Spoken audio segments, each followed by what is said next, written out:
ప్రియులరా, చాలా సమయం అయింది గనుక విలువైన మాటలు ముఖ్య వాక్యోపదేశకుల నోట మనం వినవలసి ఉంది గనుక చాలా క్లుప్తముగా కొన్ని విషయాలు మీకు పరిచయం చేసి సమయాన్ని పెద్దలకు ఇవ్వాలి అని నేను ఆశపడుతున్నాను. ప్రియులరా, నాటి క్రీస్తు సంఘాలు నేటి సంఘాలకు చూపిన మాదిరి. నిజంగా ఈ అంశములో ఎన్నో ఆసక్తికరమైన విషయాలు క్రైస్తవ సంఘాలకు దేవుడు దైవజనుల ద్వారా అందించడానికి చూపిన ఈ మహాభాగ్యాన్ని మనం అందరం కూడా చాలా జాగ్రత్తగా ఆలోచింపచేయాలి ఈ విషయాలన్నీ కూడా. ఎందుకంటే ప్రియమైన దేవుని పిల్లలారా, సమాజంలో మనుషులందరూ కూడా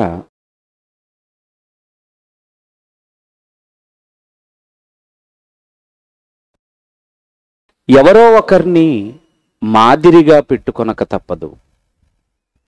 ఒకవేళ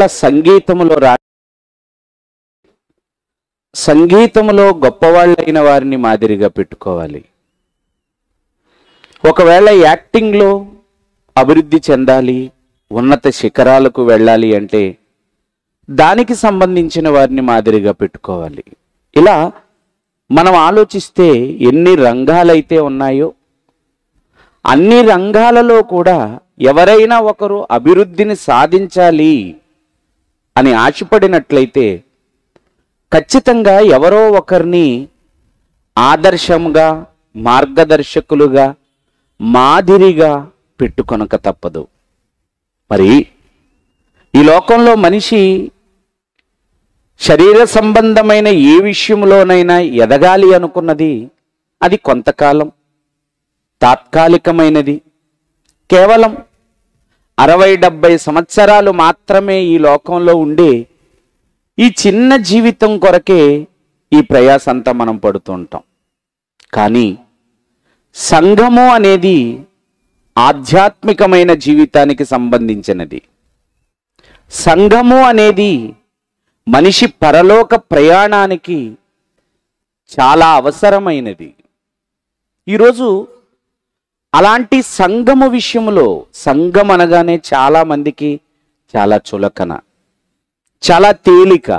కానీ సంఘం అనేది బైబిల్ ప్రకారం, వాక్యానుసారముగా చాలా గొప్పది. మీరెవరైనా ఒకరు పరలోకం వెళ్ళాలి అంటే దానికి ఖచ్చితమైన ఆధారం, ఖచ్చితమైన మార్గాన్ని చూపించేది సంఘమే అని మనం మర్చిపోకూడదు.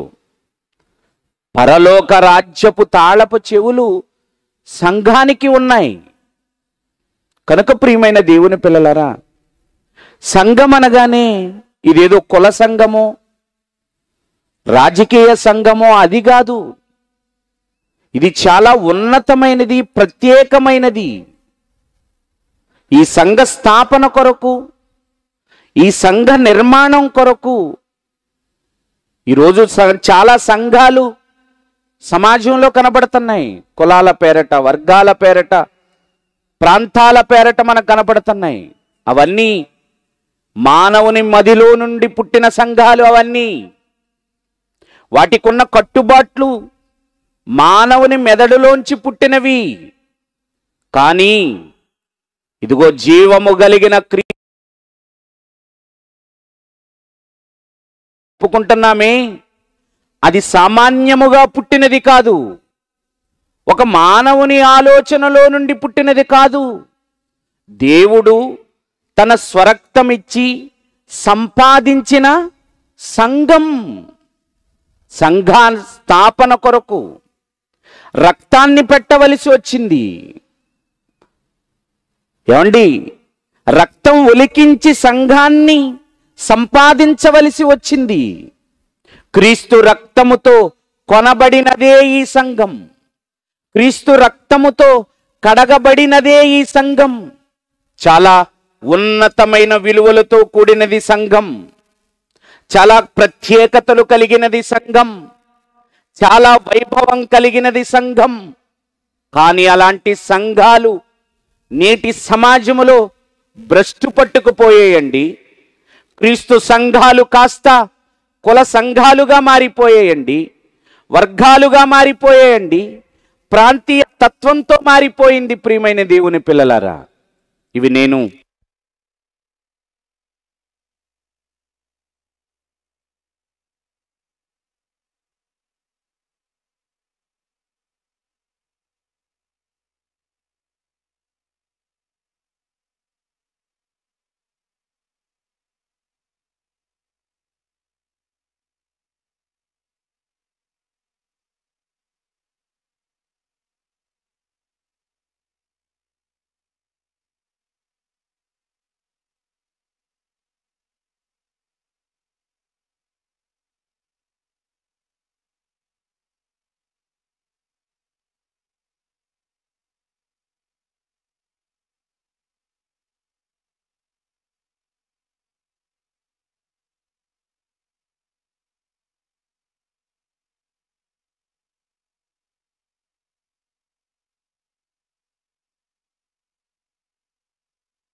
హలో ప్రియమైన దేవుని వర్లరా, ఎన్నో విలువలతో కూడినది సంఘం. క్రీస్తు తన స్వరక్తమిచ్చి సంపాదించిన సంఘం. మరి ఆ సంఘము ద్వారా మనం ఏమి నేర్చుకుంటున్నాం, ఆ సంఘము ఎలా ఉంది అనే ప్రశ్న సమాజంలో ఉన్న మనుషులకు లేదండి. సంఘములో ఎంతమంది ఆరాధిస్తున్నారో చెబుతున్నారే తప్ప, నాడున్న క్రీస్తు సంఘాలు నేడున్న క్రీస్తు సంఘాలకు చూపిన మాదిరిని మరిచి బ్రతుకుతున్నారండి. ప్రారంభ సంఘములో ఎలాంటి గుణాలైతే ఉన్నాయో, ప్రారంభ సంఘం ఎలాంటి లక్షణాలనైతే అలవరుచుకుందో, సమాజ శ్రేయస్సు కొరకు, సంఘ శ్రేయస్సు కొరకు ఎన్నిటిని ప్రారంభ సంఘం అలవరుచుకుందో వాటన్నిటినీ ప్రక్కన పెట్టారు. ప్రియమైన దేవుని పిల్లలారా, ఎవరిని పలకరించండి, ఎవరిని కదపండి, ఏమంటున్నారో తెలుసండి? మీ సంఘం మీది బ్రదర్, మా సంఘం మాదండి. ఎవరి విశ్వాసం వాళ్ళదండి, ఎవరి నడిపింపు వారిదండి, ఎవరి ప్రత్యక్షతలు వారివండి, ఎవరి గొడవ వాడిది, ఎవడ భజన వాడిది అన్నట్టుగా నేడున్న సంఘాలు మారిపోయాయి. ప్రియమైన దేవుని పిల్లలారా, దైవజనుల నోట రాత్రి మీరు విన్నారే, ప్రారంభ సంఘం కలిగి ఉన్న ఒక అద్భుతమైన లక్షణం మనకు నేర్పించారు రాత్రి. వారికి ముందు ఈరోజు కూడా ఒక మంచి లక్షణాన్ని మీకు చూపించి నేను విడిచిపెట్టాలి అని ఆశపడుతున్నాను.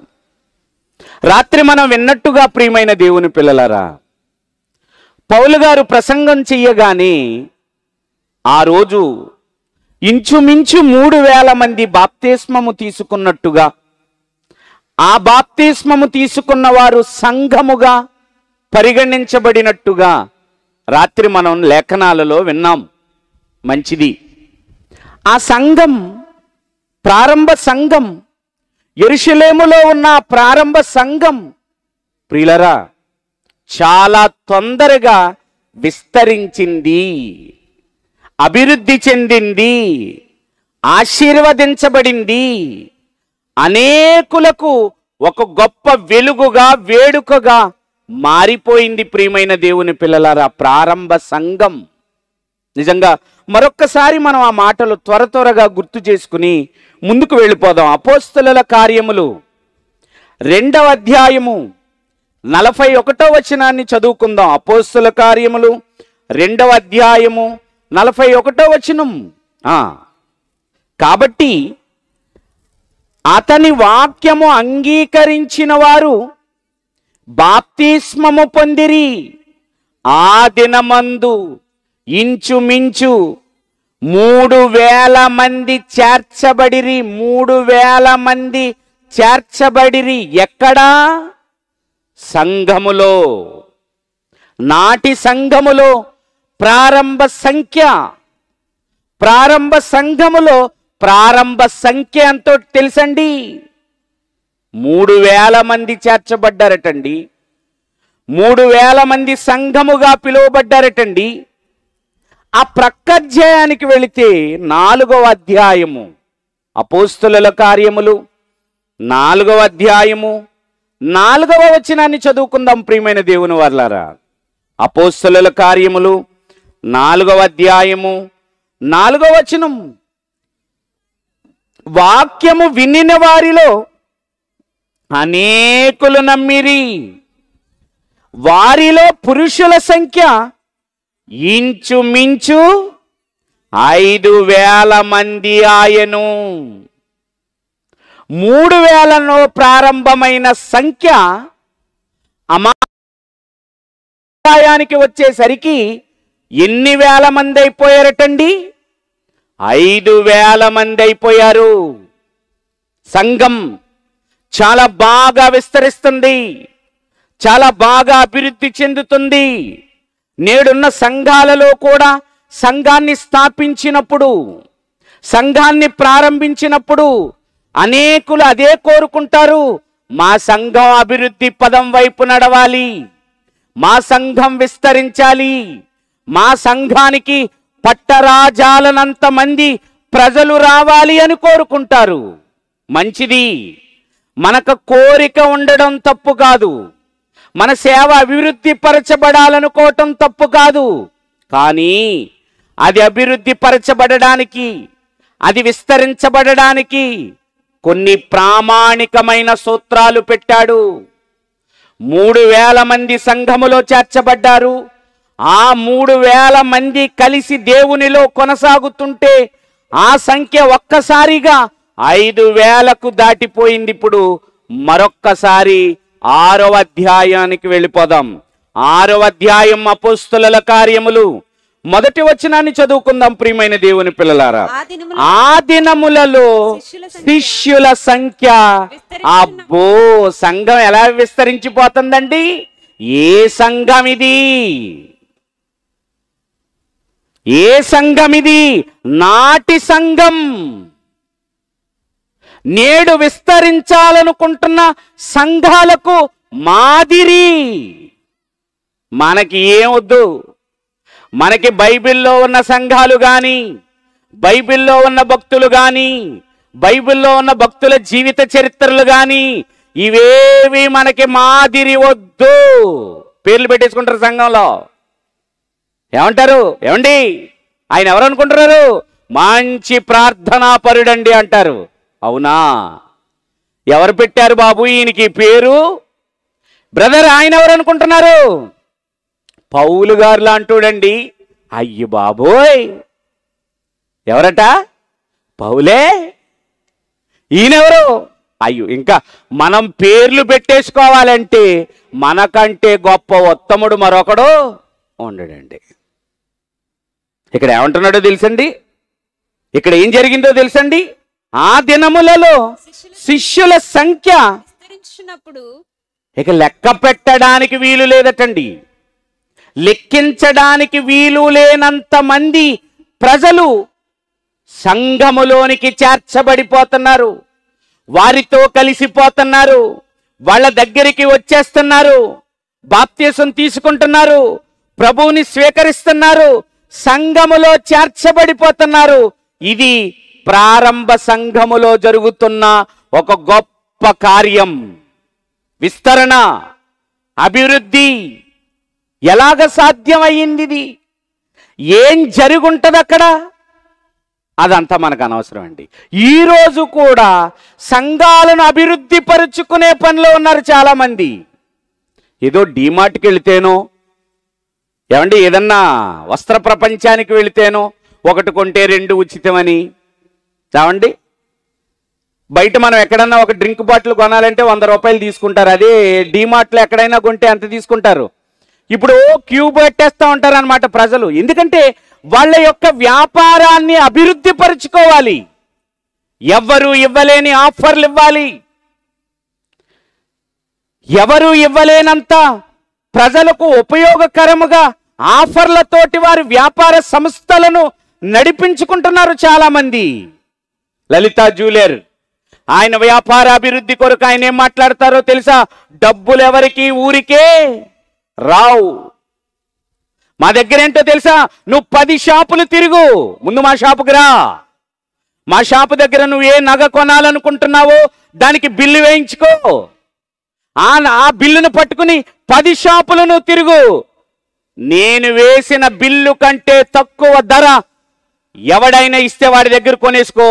నేనిచ్చిన మంచి ప్రైస్ ఎవ్వడు ఇవ్వలేకపోతే తిరిగి మళ్ళీ వచ్చి ఎవరి దగ్గర కొను. ఎందుకు ఈయనకి ప్రయాస అంటే వ్యాపారాన్ని అభివృద్ధి పదం వైపు నడిపించాలి.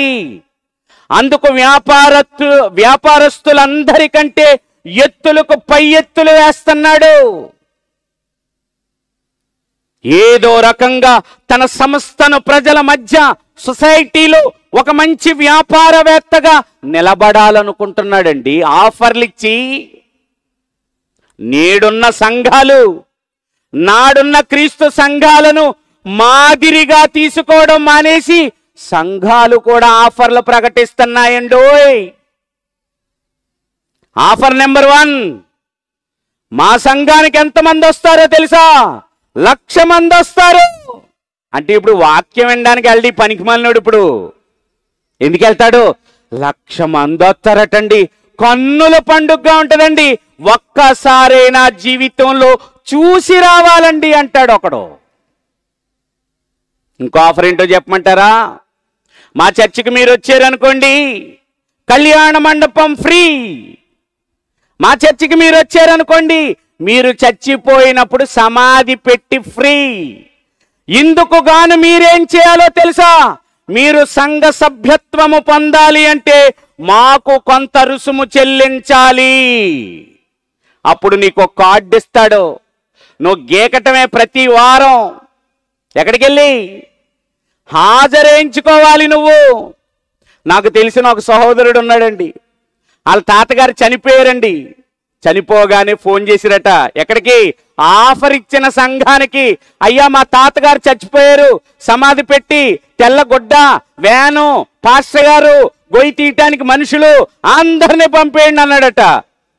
అప్పుడు వెంటనే మీరు ఒక 10 నిమిషాలు అలా వేచి ఉండండి అని చెప్పేసి అక్కడ ఒక మేడం గారు వీరి కార్డ్ నెంబర్ ఇవన్నీ డీటెయిల్స్ అన్ని తీసుకుని టైప్ చేశారంట. టైప్ చేయగానే, sorry brother, praise the lord, మీ కార్డ్ గత 2 వారాల కిందటే ఏమైపోయింది? చచ్చిపోయింది అందట.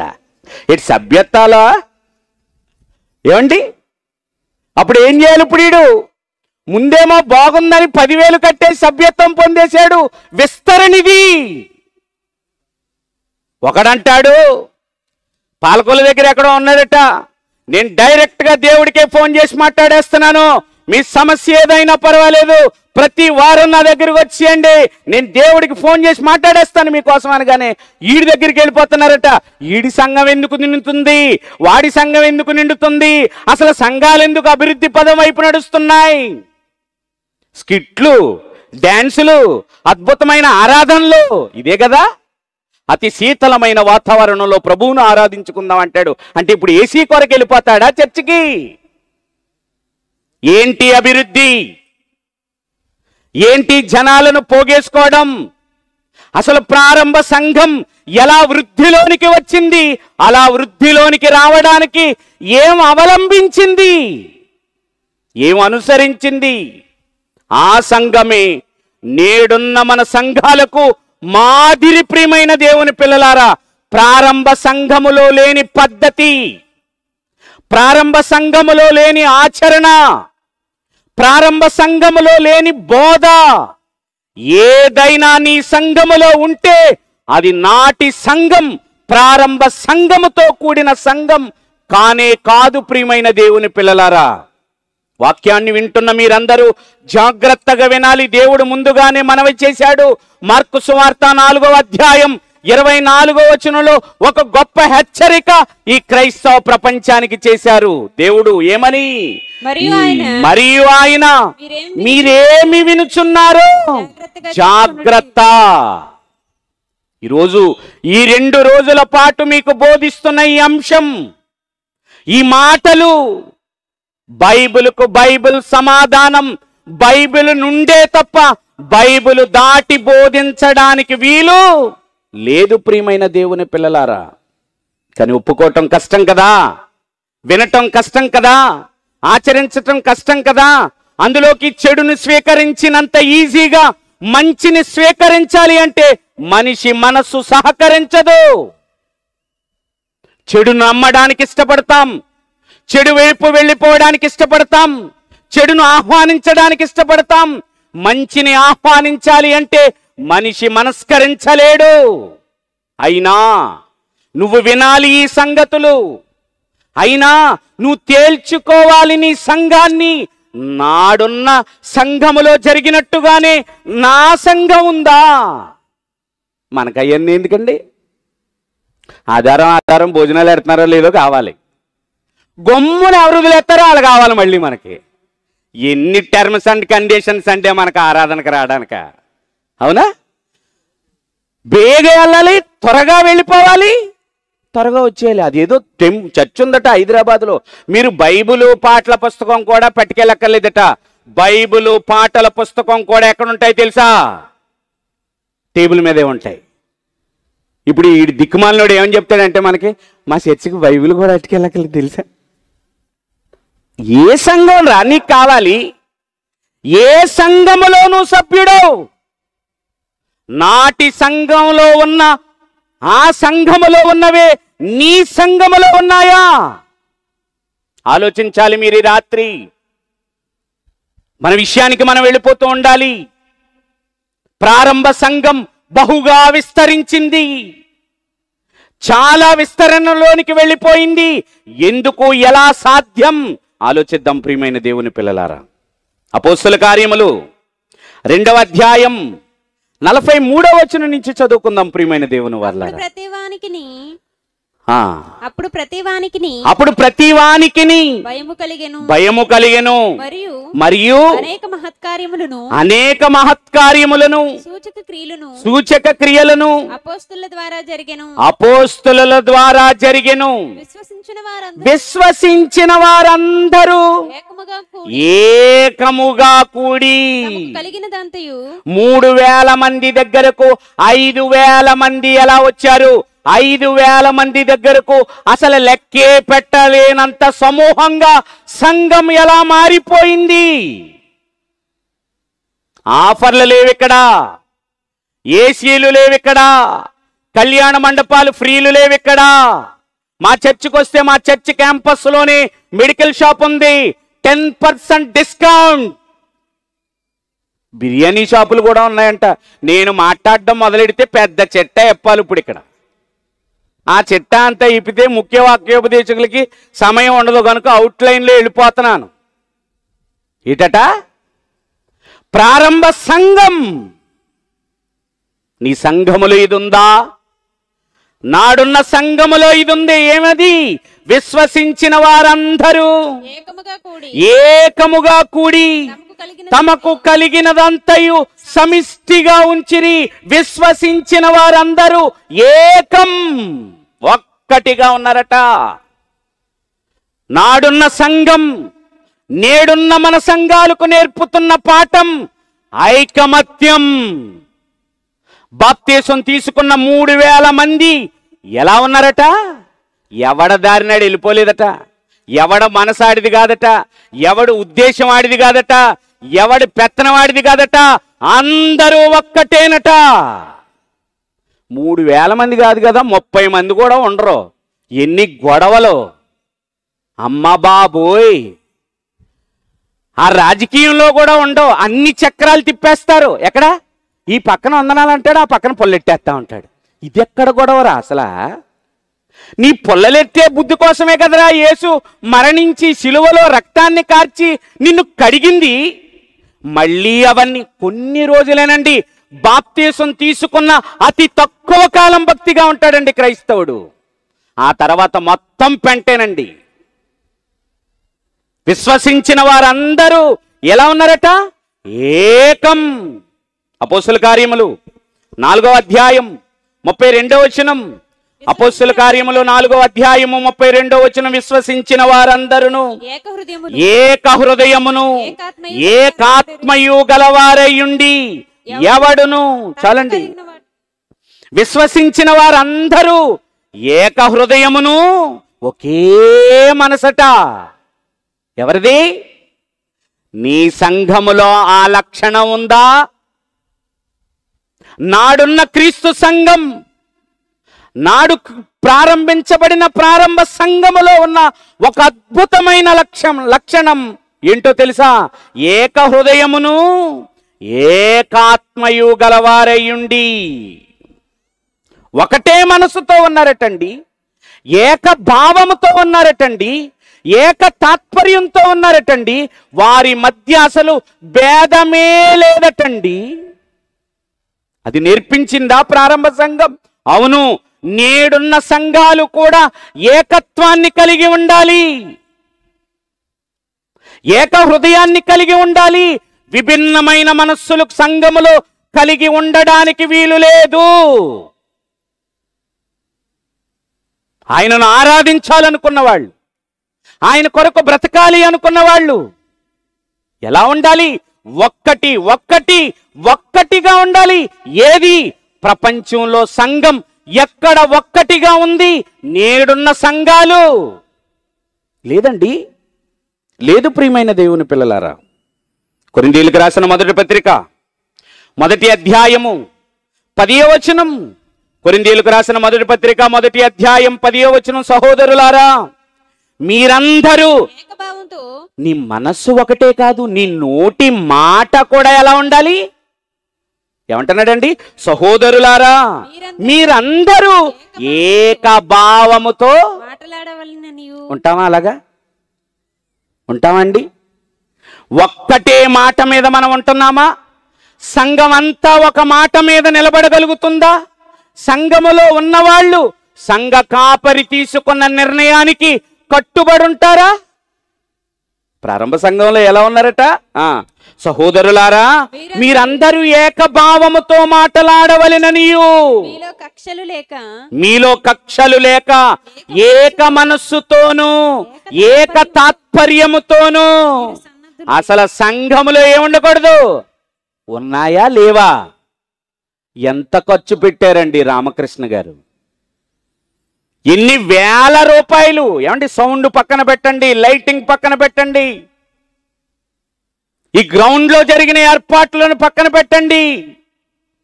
కేవలం ఎన్ని కరపత్రికలు ముద్రించారు, ఎన్ని పోస్టర్లు అతికించారు, ఎన్ని సెంటర్లో ఫ్లెక్సీలు కట్టారండి. మేము మీటింగ్లకు వెళుతుంటే మేమే ఆశ్చర్యపోయామండి, ఇక్కడ వరకు వచ్చి అంటించారా అని. నాతో ఉన్న నా పిల్లలు కూడా అన్నారండి. ఎంత ప్రయాసపడ్డారండి! ఎన్ని వేల కరపత్రికలండి, ఎన్ని వేల పోస్టర్లండి, ఎన్ని షేరింగ్లండి వాట్సాప్లో, ఫేస్బుక్లో. ఎంతమంది వచ్చారు! ఇదంతా క్రైస్తవులు నేర్చుకునే పాఠమే కదా, క్రైస్తవులకే కదా ఆయన పిలుపునిచ్చారు. ఏరే, మా సంఘం కాదండి. ఎవడో ఒక అన్యుడు అడుగుతాడు, ఏమండి అక్కడెక్కడో పాలూరు రోడ్లో, అది మాది కదండి. అది ఎక్కడ కూడా చచ్చి ఇది మూర్చొచ్చిన వాళ్ళ కొట్టుకుపోతాడంతే. మూర్ఛ వ్యాధి వచ్చినోడు కొట్టుకుపోతాడు అంటాడు. ఇది ఎక్కడ గొడవ? అది మాది కాదండి, అక్కడికి మేము వెళ్ళమండి. నాకు తెలియక అడుగుతాను, పరలోకం కూడా అలాగే ఉందా? ఎలాగా? ఈ సంఘానికి ఓ పరలోకం, దానికో కట్టెన్, వాళ్ళు వీళ్ళకి కనపడరు, వీళ్ళు వాళ్ళకి కనపడరు. వాళ్ళ స్తుతి ఆరాధన వేరు, వీళ్ళ స్తుతి ఆరాధన అలా ఉందిరా. మనందరం ఒకటే కదా, ఒక తండ్రి ఏం కదా మనల్ని కన్నాడు. తిరిగి మరణించిన తరువాత మహానుభావుడు మధ్యాకాశానికి వచ్చిన తరువాత మళ్ళీ మనమంతా తండ్రి దగ్గరికి వెళ్ళిపోతాం కదా. అలా వెళ్ళక ముందు మనల్నందరినీ సంఘములో కూడబెట్టి మనకి చెబుతున్న మాట ఏంటో తెలుసా? మీరు ఏక భావముతో ఉండాలి, ఏక తాత్పర్యంతో ఉండాలి. ఒక్క మాటే, మాటలు మార్చడానికి కూడా లేదు. నీ మాట కూడా ఒకటే ఉందా? ఏమండి, ఇంట్లో కూడా అలాగే ఉండాలండి. కొన్ని కుటుంబాలను చూడండి, తండ్రి మాట కొడుకు మాట, తండ్రి మాటే భార్య మాట. ఎవరైనా సరే ఆ తండ్రి ఏం చెప్పాడో అదే వింటాడు. ఆ కుటుంబం ఎలా ఉంటుంది? దినదిన ప్రవర్తమానంగా ఎదుగుతూ ఉంటుందండి. అలా కాకుండా ఆడెళ్తాడు, బీరువాలో డబ్బులు తీసుకుని ఆడిపోతాడు, ఈడెళ్తాడు, బీరువాలో డబ్బులు తీసుకుని ఈడిపోతాడు, ఆడు సంపాదిస్తాడు, ఆడు ఖర్చు పెట్టేస్తాడు, ఈడు సంపాదిస్తూ ఉంటాడు, ఈడు మానాన్ని ఈడిపోతూ ఉంటాడు. అది ఎలా ఉంటుంది? ఎక్కడ వేసిన గొంగలే. ఒరే బాబు, ఇంటికి ఇంకా ప్లాస్టింగ్ అవ్వలేదురా అంటే, మా పిల్లలు మా మాట వినరండి అండి.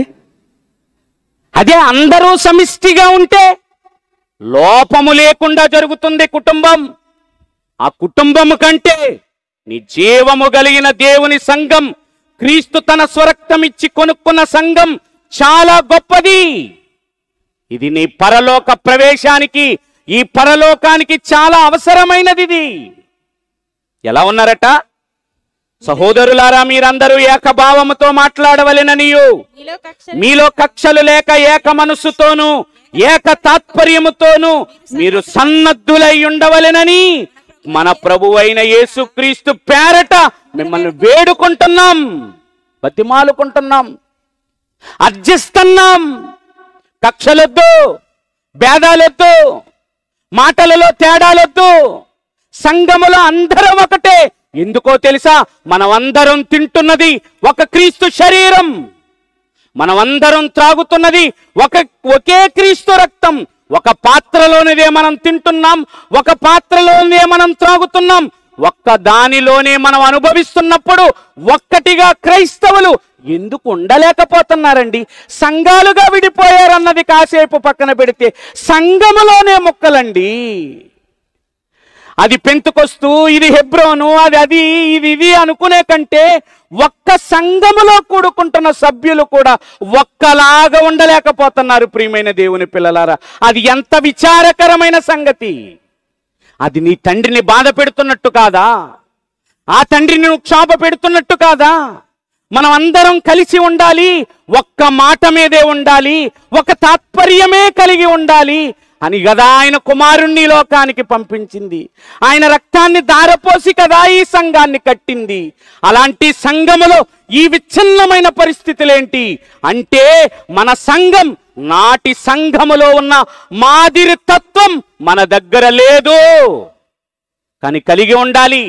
ఇది నీకు బాధ అవ్వచ్చు, ఇది నీకు కష్టం అవ్వచ్చు, ఇది నీకు కొంచెం ఆయాసం అవ్వచ్చు, కానీ ఒక్కటే ఆలోచించు, నువ్వు పరలోకం వెళ్ళాలి కదా. ఈ లోకం శాశ్వతమైనది కాదు కదా. ఆ లోకంలో నువ్వు ఉండాలి కదా. మరి ఆ లోకం కొరకు నువ్వు ఆలోచిస్తే ఈ లోకంలో సహోదరుల మీద గాని, సంఘం మీద గాని నువ్వు ఎలాంటి అభ్యంతరాలు కలిగి ఉండలేవు. ఎందుకండి అపోస్తులు సర్వాన్ని విడిచిపెట్టుకున్నారు. అపోస్తులైన పౌలు ఎంత గొప్పవాడండి! మాటంటే పడనివాడు, రోషము కలిగిన వాడు. తగ్గిపోయాడండి దేవుడి కోసం. చంపటానికి వెనుకడుగు వెయ్యని వాడు, ఓచకోత కొయ్యడానికి వెనుకడుగు వెయ్యని వాడు. ఒక్కసారి నిజం అర్థమైన తరువాత, తనను దేవుడు సంఘములోనికి తీసుకువచ్చిన తరువాత ఎంత సాధు జీవిగా మారిపోయాడండి. మనమేటండి ప్రారంభంలో సాధువులుగానే ఉంటున్నామండి. రాను రాను రాను రాను ఇంకా అభివృద్ధి చెందవలసిన మనం ఎందుకండి లోకంలో ఉన్న విషయాలన్నీ నేర్చుకుని సంఘంలో పెత్తనాన్ని చెలాయిస్తున్నాం? ఇది ఎంతవరకు క్షేమం? ఇది ఎంతవరకు నీ పరలోక ప్రయాణానికి మంచిదవుతుందో నువ్వు ఆలోచించాలి ఈ రాత్రి. ఏకభావం అటండి, ఏక తాత్పర్యం అటండి. 13వ అధ్యాయం, కొరింథీయులకు రాసిన మొదటి పత్రిక 13వ అధ్యాయం. క్షమించండి ప్రియమైన దేవుని పిల్లారా, పేతురు రాసిన మొదటి పత్రిక 3వ అధ్యాయము 8వ వచనం. పేతురు గారు రాసిన మొదటి పత్రిక 3వ అధ్యాయము 8వ వచనం. తుదకు మీరందరూ ఏక మనస్కులై ఒకరి సుఖ దుఃఖముల యందు ఒకరు పాలుపడి. మనం అలా పడం, కొందరి కష్ట సుఖాల్లోనే ఏం చేస్తాం, పాలు పంచుకుంటాం. ఏమంటున్నారండి? తుదకు మీరందరూ. మీరందరూ అంటే ఎవరైతే క్రీస్తు రక్తములో కడగబడి క్రీస్తు సంఘములో ప్రవేశించారో వాళ్ళందరూ ఎక్కడున్నా నీ మనస్సు వేరైపోవడానికి కుదరదు, నీ మాట వేరైపోవడానికి కుదరదు, నీ భావం, తాత్పర్యం అంటే భావం, ఆ భావం వేరైపోవడానికి కుదరదు. ఒక్కటే. ఎన్ని రకాల బోధలండి బాబు, ఎవడి భావం కరెక్ట్గా ఉంది ఇక్కడ?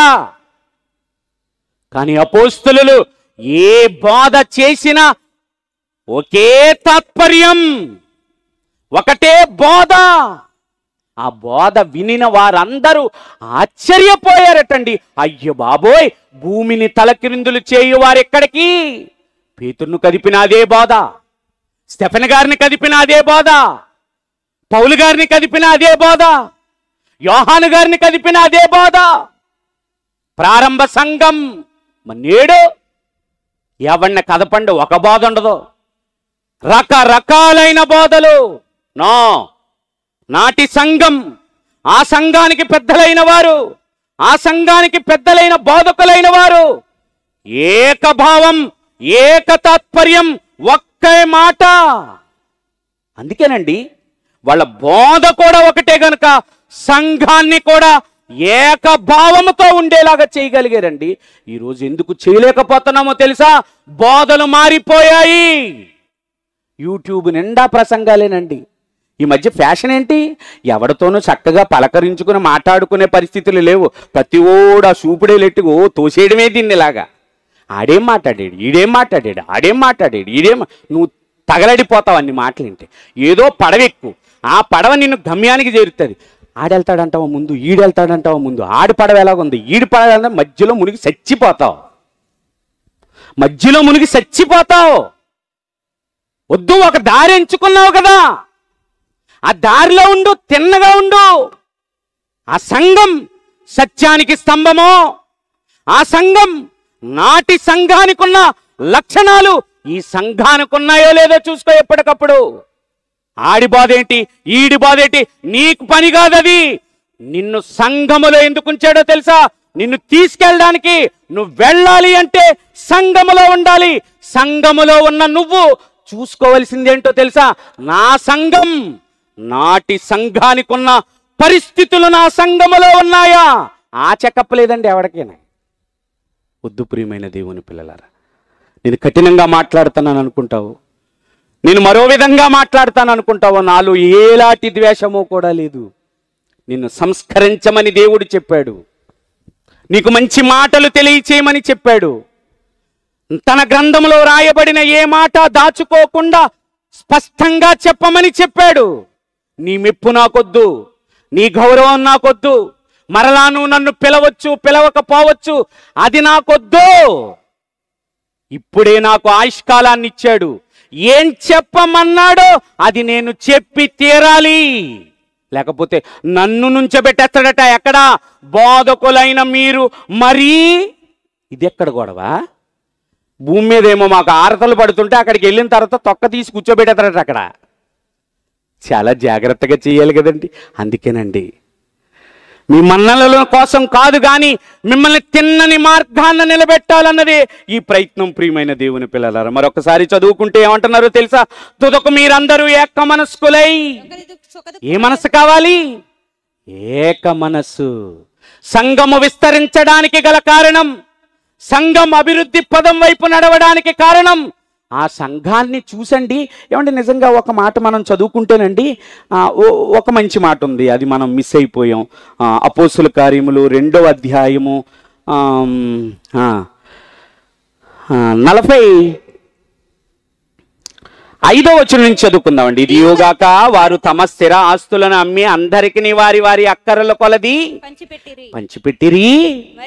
అండి 47వ వచనం దగ్గరికి వచ్చేద్దామండి. ఆనందముతోనూ నిష్కపటమైన హృదయముతోనూ ఆహారము పుచ్చుకొనుచుండిరి, మరియు ప్రభు రక్షణ పొందుచున్న వారిని అనుదినము వారితో ఏం చేస్తున్నాడు? ఎందుకు? వాళ్ళ ఏక భావాన్ని చూసి, వాళ్ళలో ఉన్న ఏక తాత్పర్యాన్ని చూసి, వాళ్ళలో ఉన్న ఏక హృదయాన్ని చూసి, వాళ్ళలో ఉన్న ఏక మనస్సును చూసి, అయ్యి బాబు ఏంటి ఇన్ని వేల మంది ఒక్కటే మాట, ఎవరిని కదిలించినా ఒకటే మాట, ఎవరిని పలకరించినా ఒకటే మాట. అయ్యి బాబు మేము వెంటనే వెళ్ళి ఎవరితో కలిసిపోవాలి? అనుదినము ఏమైపోతున్నారంటే వాళ్ళతో ఐకమత్యం అండి, ఒకటే భావం అండి. నిజం ప్రియమైన దేవుని పిల్లలారా, అనేక సంఘాల నుండి మీరు వచ్చుండుంటారు, అనేక ప్రాంతాల నుండి మీరు వచ్చుండుంటారు. ప్రారంభ సంఘములో ఉన్న ఈ నైతిక విలువలు మనం వెళుతున్న సంఘములో ఉన్నాయా? అవి రావడానికి మనం ప్రయత్నం చేయాలి. మన సంఘములో వాటిని అలవరుచుకోవడానికి మనం ప్రయత్నం చేయాలి. అపోస్తల కార్యములు 2వ అధ్యాయం 1వ వచనం.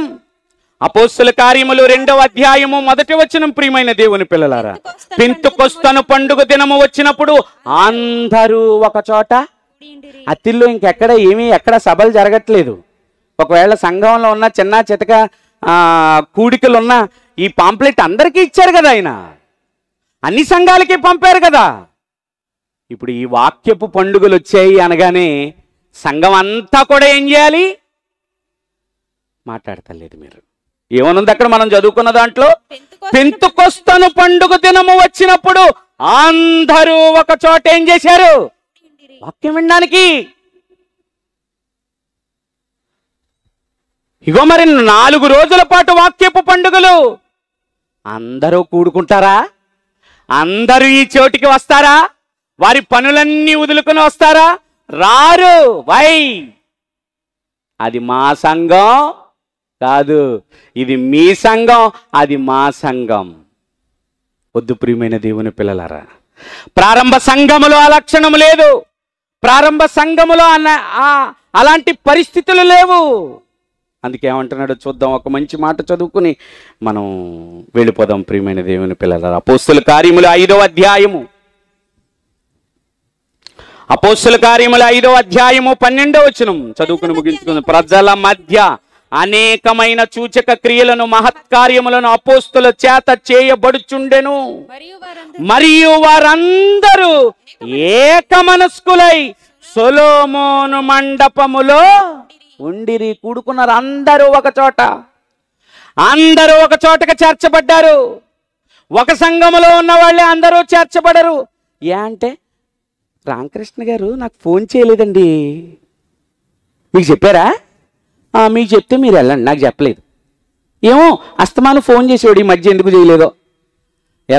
రామకృష్ణ గారి జీవిత చరిత్ర ఏమైనా చెప్పబడుతుంది అంటే ఇక్కడ? ఆయన కోసం నువ్వు వస్తాకి నీ జీవిత చరిత్ర చెప్పబడుతుంది ఇక్కడ. నువ్వు వచ్చి చక్కగా అన్నీ మూసుకుని కూర్చుని నేను వెళ్ళిపోవాలి. నీకేక మనస్సు ఉండాలి. నిందలు, నెపాలు, ఏంటి గొడవ వద్దు. అది మన సంఘానికి శ్రేయస్కరమైనది కాదు. అది మన సంఘ అభివృద్ధికి సహాయపడేది కాదు. అది నాటి సంఘములో ఉండవలసిన లక్షణమే కాదు. ప్రారంభ సంఘం ఒక గొప్ప నైతిక విలువలతో కూడుకున్న సంఘం. అందుకే దినదినము కూడా దేవుడు దాన్ని అభివృద్ధి పరిచాడు, ఆశీర్వదింపచేశాడు. అనేకులు మారి సంఘములో చేరునట్లుగా దేవుడు పూర్తిగా తన కృపను సంఘానికి విస్తరింపచేశాడు. అది మన సంఘానికి కావాలా? అలా మన సంఘం ఉండాలని మనం ఆశపడుతుంటే దేవుడు చెబుతున్నాడు ఇక్కడ ఏమనో తెలుసా? ప్రజల మధ్య ఏమండి, రోమీయులకు రాసిన పత్రిక 15వ అధ్యాయం 5వ వచనం. రోమీయులకు రాసిన పత్రిక 15వ అధ్యాయం 5వ వచనం. మీరేక భావము ఏకగ్రీవముగా మన ప్రభువైన యేసుక్రీస్తు తండ్రియగు దేవుని మహిమపరచు నిమిత్తము. ఎవడ స్తుతాడి చేయకూడదు, ఎవడ ఆరాధనాడిది కాదు, ఎవడ భక్తాడిది కాదు, ఎవడ గోలాడిది కాదు. ప్రారంభ సంఘములో ఈ విధానమే లేదు. చెబుతున్నాడు క్లియర్గా ఏమని? మీరేక భావము గలవారై ఏకగ్రీవముగా అందరూ కలిసి. నీ స్తుతి నాది, నా స్తుతి నీది కాదు. అందరూ కలిసి మీరేక భావము ఏకగ్రీవముగా మన ప్రభువైన యేసుక్రీస్తు తండ్రియగు దేవునిని మహిమపరుచు నిమిత్తం ఏకముగా, ఏక భావముతో, ఏక తాత్పర్యముతో, ఏక హృదయముతో, ఏక మనస్సుతో, ఒకే మాటతో ప్రభువుని ఆరాధించాలి అని, ప్రభువుని స్తుతించాలి అని, ప్రభు కార్యములు జరిగించాలి అని. ఒక ఇంట్లో చెల్లికి పెళ్లి చేస్తున్నారు అన్నదమ్ములందరూ కలిసి. ఎలా చేయాలి పెళ్ళి? ఈడికి తెలియకుండా ఆడుకొనేస్తున్నాడు, ఈడికి తెలియకుండా ఆడుకొనేస్తున్నాడు, ఆడికి తెలియకుండా ఈడు బ్యాండ్ మేళం పురమాయించేసాడు, ఆడికి తెలియకుండా ఈడు వంటలు పురమాయించేస్తే ఎలా ఉంటుంది ఆ కంపంతా? చాలా దైద్యం కింద ఉంటుంది అనమాట. అందరూ కూర్చుని ఏం చేయాలి? చెల్లి పెళ్ళి ఎలా చేద్దాం, అంగరంగ వైభవంగా ఎలాగ తీర్చిదిద్దుతాం, తండ్రి సమక్షములో కుమారులందరూ ఒక నిర్ణయము తీసుకున్న తరువాత వారి వారికి అప్పగించబడిన బాధ్యతల ప్రకారం ఆ కార్యక్రమాన్ని ఏం చేయాలి? ఈ విధానం ఉందా? లేదండి. దేవుడు చెబుతున్నాడండి, అందరూ కలిసి ఏం చేయమంటున్నాడు? మన ప్రభువైన యేసుక్రీస్తు తండ్రియగు దేవునిని ఏం చేయాలి? ఏకభావంతో, ఏక హృదయముతో, ఏక మనసుతో అది మనకు కలిగి ఉండాలి అని పరలోకమందున్న దేవుడు కోరుకుని ఆది అపోస్తలుల ద్వారా ప్రారంభ సంఘములో సంఘానికి పెట్టిన గొప్ప విధి విధానాలు. ప్రియమైన దేవుని పిల్లలారా, అర్థమైందని భావిస్తున్నాను. ఒకవేళ ఏ సంఘములోనైనా మీకు ఇలాంటి లక్షణాలు కనబడకపోతే మీ సంఘములో వాక్యము ద్వారా వాటిని సవరించుకుని సరిచేసుకున్నటకు మనస్సును మలుచుకోండి. ఎందుకంటే మనం అందరం కూడా ఈ లోకాన్ని విడిచిపెట్టిన తరువాత ఆ మహాలోకం వెళ్ళవలసిన వారమై ఉన్నాం గనుక ప్రభువు చెప్పినట్లుగా మనము, మన సంఘాలు, మన కుటుంబం ఉంటేనే ఆ మహాలోకాన్ని చేరుకోగలం. లేదు మనకిష్టమైనట్టుగా బ్రతికితే గనక అక్రమము చేయువార్లారా, మిమ్మల్ని ఎన్నడూను నేను మన సంఘాలలో అక్రమము లేకుండా నాటి సంఘములో ఉన్న క్రమమే మన సంఘములో ఉండాలి అని ఆశిస్తూ ఈ మాటలు తెలియజేస్తాను.